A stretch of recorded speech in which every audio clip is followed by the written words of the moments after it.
Welcome to BaseballGuys.com. I'm your host, as always, the affable, the interesting, the intelligent, the witty, the charming, Ray Flowers. Thanks for joining me again at BaseballGuys.com. I've been doing these around the horn pieces all through the offseason. Now that we're into the first week of the Major League season, I'm continuing to do them. I also encourage everyone to continue to visit me at twitter.com/baseballguys, where I try to keep up to date with all the injuries, all the news, all the breaking stuff in the world of baseball, so visit me at Twitter as well. First player on the list today to discuss is Brad Lidge. Good news with Brad Lidge. He had the off-season work on his knee and his elbow. I had a little bit of a setback early on with the cortisone shot in his elbow, but things have been looking very good since then. He'll progress to throwing off the mound in a game tomorrow in the minor leagues. If that goes well, he'll continue to progressively move forward with the goal of getting back to the Phillies squad at the end of April, early May. Ryan Madson will continue to hold down the ninth inning role until Lidge returns, but it looks like Lidge is moving in a good direction, and that those estimates of a late April, early May return are very, very likely to come to fruition. A pitcher who's not injured, well, at least doesn't appear to be injured. He's saying he isn't, the team's saying he isn't, but the results just aren't there. I'm talking about Mike Gonzalez of the Baltimore Orioles. Now, the Orioles went out and gave him a 2-year deal for $12 million to be their closer. It's a lot of money for a team that's kind of in rebuilding mode. They obviously expected Gonzalez and his 10-plus strikeout per inning stuff to hold down that ninth inning role. Now, I still think that Gonzalez will do that by the time the season's over. I still believe he will lead the team in saves, but he's had a real rough go of it in the early season. He's had a lot of trouble throwing strikes. He's had trouble getting his velocity up. He's somewhere around 90 miles an hour instead of his normal 93 to 96. But again, no one's saying he's hurt, so we'll assume it's a mechanical thing that's also stopping him from throwing strikes as well as keeping his velocity down. What do the Orioles do in the short term? They'll probably go to Jim Johnson. I wouldn't be at all surprised to see him get a turn or two in the ninth inning. Johnson was very good a couple of years ago. Last year he regressed somewhat. Don't look at him at the 2008 version. He's much more the pitcher he was in 2009. What is that pitcher? That's a very solid relief arm, a good guy to have as a setup man in the 7th and 8th innings, but not really a guy that profiles very well as a closer. Again, look for Gonzalez to return to that role, though you're going to have to be patient. He's really struggling at the moment. Another pitcher who's struggling is Chris Young. That's odd to say because Chris Young in his first outing of the season pitched 6 shutout innings. Everyone was really happy, but alas, the injury bug has struck him once again. He had shoulder surgery that limited him actually to 14 starts last year, so you knew this coming into the year was going to be a touch-and-go situation with him. He's got some shoulder inflammation right now, and they decided to back him off, and he'll miss his next start. No talk yet of a DL stint, but you have to think that with the shoulder surgery and this setback with some tenderness there, that's definitely a possibility. Remember, Young has never reached 200 innings pitched in his career. He's not going to do it this season. You're going to have to mix and match if you've got him. When healthy, he can be effective. Just a matter of when he's going to be healthy. That's the big question. Another player with an injury that's coming back from it, better news in this situation, is that with Jose Reyes.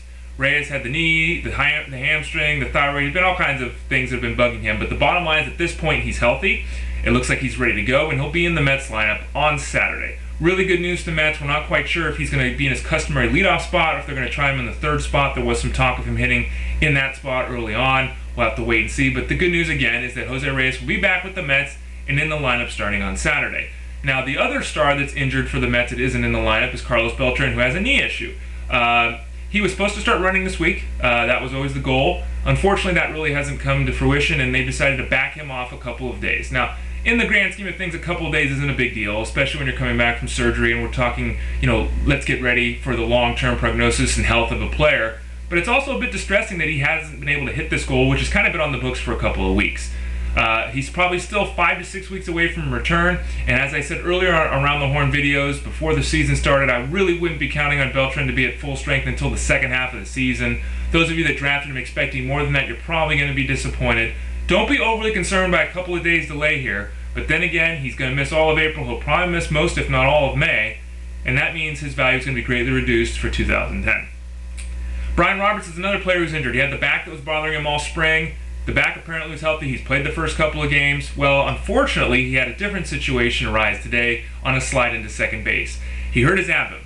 Now, he's probably going to miss the rest of the weekend series. We haven't got a definitive word yet on how serious the injury is, whether it's a DL stint or not.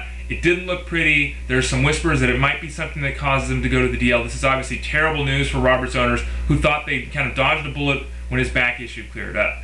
Now, what do the Orioles do? They'll probably go with Julio Lugo at second base. Lugo would make a nice value play in AL-only leagues as a middle infield second base option while he's in the lineup. Obviously, He can hit for a decent average, score a few runs, steal a few bags. Still a decent player with some regular playing time. We'll have to hope that Roberts doesn't hit the DL and that this is just something that causes him to miss a few days. It is odd, however, that second base apparently in the early going is the position with injuries right now. We've got the Roberts situation. We've got Ian Kinsler, who's still out with that ankle issue of his. He hopes to return later next week from the disabled list. We've also got Aaron Hill, who's dealing with a hamstring issue that's kept him out the past couple of days. So 3 of the top 10 second basemen really having struggles with health early on in the 2010 season. None of these issues appear to be any that we're talking long term. But again, all of them dealing with some things right now, and hopefully there's no DL stints or a furthering of the DL stint of Ian Kinsler for these second basemen. And finally, situation in Cleveland, it's getting a little dicey in the 9th inning, but in a good way. Chris Perez is filling in for Kerry Wood. Chris Perez has looked very, very good in his 2 outings this year. He's got 2 saves. He comes in throwing darts. His issue has always been his control. If he can have control, if he can lock in that strike zone, he can be very effective. In fact, if people go to fanball.com, you can read a piece that's titled 5 Questions that I wrote today, kind of breaking down Wood versus Perez. A look at their career numbers of both guys basically shows them to be pretty much the same pitcher. So it's really going to be a question of who's effective and who's able to fill that 9th inning role. Now with Wood, he's paid $10.5 million this year. You can't think the Indians are going to be pleased about having that salary in a setup role. If they want to trade him, they obviously need to give him work in the 9th inning to prove to other teams that he's healthy. It's kind of tough to say, here, take on our $10 million player who we only think is good enough for a setup role. So it really remains to be seen what will happen when Wood returns from his back issue. That's probably 3 to 4 to 5 weeks away from occurring. Wood is hopeful of throwing off the mound next week and kind of accelerating things a bit, but he's still probably out for at least another 4 weeks. I think that's a safe bet. Over that time, Perez will look to establish himself as the closer. If not now, the closer of the future. I wouldn't be at all surprised if a move is made at some point, as we get toward the trade deadline. For now, it's Chris Perez. When Wood comes back, it'll probably be a Wood or a timeshare situation, but it might be Perez again at the end of the season.